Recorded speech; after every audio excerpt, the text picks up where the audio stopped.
Jatagon is a barangay located in the municipality of Yanga, in the province of Surigao del Sur, Philippines. It is known for its natural beauty and rich marine resources.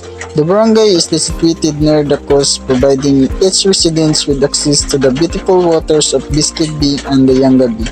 Fishing is a major livelihood in Jatagon, with the fishermen relying on traditional methods and techniques passed down through generations.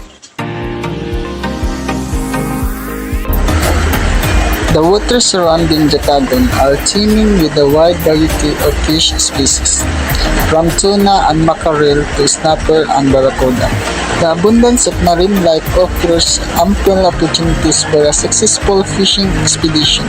The fishermen of the Jatagon not only rely on fishing for their livelihood but also have a profound respect for the ocean and its resources. They understand the importance of sustainable practices to ensure the long-term viability of their trade.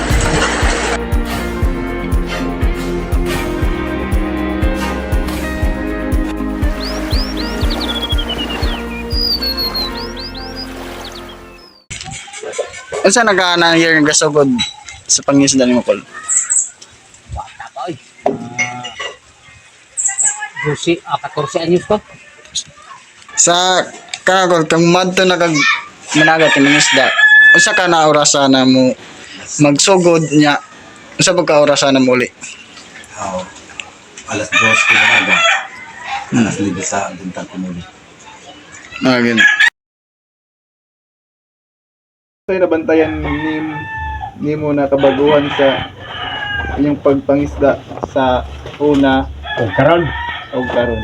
ang isda ron og kaniadto lahi na gyud. Urot mo ron na.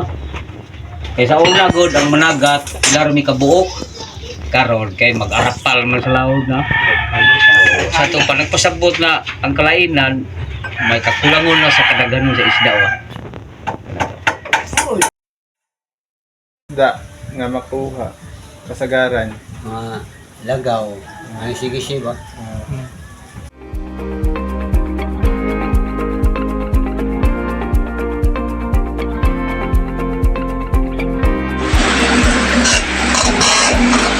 The interview fishermen shared the few materials they use in making the fishing gear, which are nylon fishing gear, crystal leaf, and longline fishing gear, and hook. The purpose of the nylon fishing gear is a strong, flexible, and long-lasting, making it ideal for a variety of applications. It is primarily used in the production of various types of fishing nets, lines, and ropes. Pure crystallite is utilized to attach a hook for biting a trap of fish. For longline fishing gear serves multiple purposes in both commercial and recreational fishing. This gear is primarily designed to efficiently catch a wide variety of fish species, particularly those found in the deeper waters and open ocean, such as tuna, swordfish, and etc.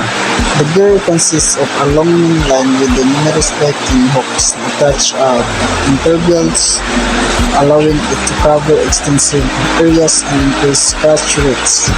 For hook fishing gear serves as several essential purposes across different types of fishing activities.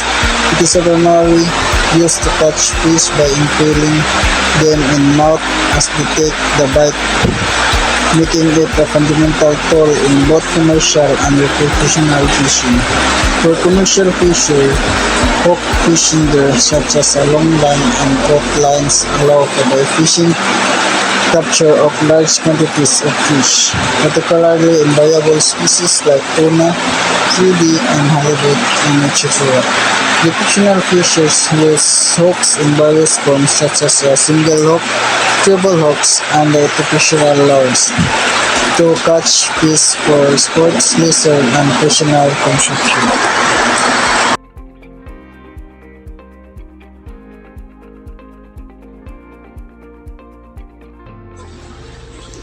The fishermen also shared what they noticed and the changes they had experienced in the long years of fishing. Most of them said that the fish are abundant not just because there were fewer fishermen then, but because of the environmental changes.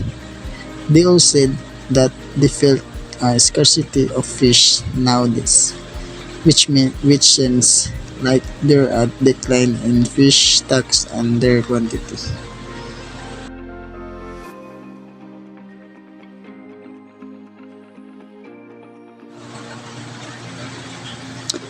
Fishing is not only a livelihood but also a way of life deeply intertwined with the ocean's delicate balance. As we face challenges such as the decline in fish stocks and changing environmental conditions, it is crucial for us to embrace sustainable fishing practices and conservation efforts. Let us work together to protect our marine resources, support local fishermen, and ensure the long-term viability of this vital industry for future generations.